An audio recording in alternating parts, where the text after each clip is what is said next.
జరిగింది. నీమ్ సోపు మా సార్కి వాడడం వల్ల ఎన్నో హాస్పిటల్లో తిరిగినా కూడా తెల్ల పొడ అనేది ఉండేది, అది పోయింది కంప్లీట్గా. సో నీమ్ సోప్ ద్వారా నేను ఈరోజు బిజినెస్లోకి వచ్చి 15 లక్షల కార్లో ఏసీలో తిరుగుతున్నా. సో మీ అందరికీ కూడా వెల్కమ్ వెస్టేజ్లోకి. మామూలుగా సోప్తో స్నానం చేస్తే నురుగు వస్తుంది, కానీ వెస్టేజ్ సోప్తో స్నానం చేస్తే ఏమొస్తాయి? డబ్బులు వస్తాయి, కార్లు వస్తాయి, ఫారెన్ ట్రిప్స్ వస్తాయి.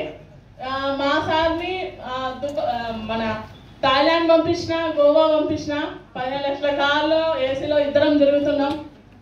వన్ డెసిషన్ చేంజ్ అయింది లైఫ్లో. దానికన్నా ముందు నేను సప్లిమెంట్స్ వాడి చెప్పిన రిజల్ట్ మీకు చెప్తా. నాకు రీసెంట్గా బ్లడ్ ఇన్ఫెక్షన్ వచ్చింది.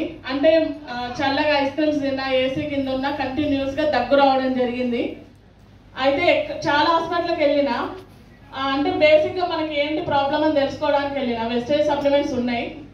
అయితే ఆయన ఏం చెప్పిందంటే, నువ్వు లైఫ్లో ఐస్ క్రీమ్ తినొద్దమ్మా, ఏసీ కింద ఉండొద్దు, కనీసం ఫ్యాన్ కింద ఉండొద్దు, నువ్వు ఇంకా లైఫ్లో చల్లదనం, పులుపు, తీయదనం మూడింటికి దూరం ఉండాలని అని చెప్పిండు. ఇక వచ్చిన నైట్ ఆలోచించిన, మన సప్లిమెంట్స్ ఉండగా ఇక ఎప్పుడైంది, నేను ఎంబీబీఎస్ చేసి ఇంకా ఇవన్నీ చెప్పడానికి నేను ఎంబీబీఎస్ సీట్లో కూర్చున్నానని అనుకున్నా.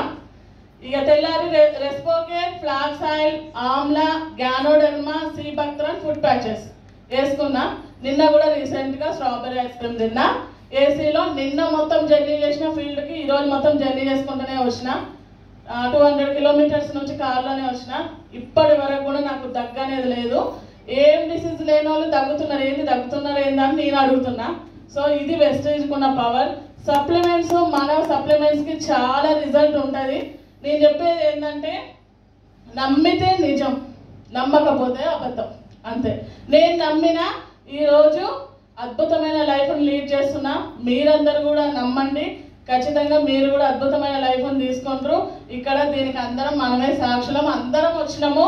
అందరూ వెస్టేజ్ ప్రొడక్ట్స్ వాడండి, వాడిపించండి, అందరూ హ్యాపీగా ఉండండి. Thank you, wish you well.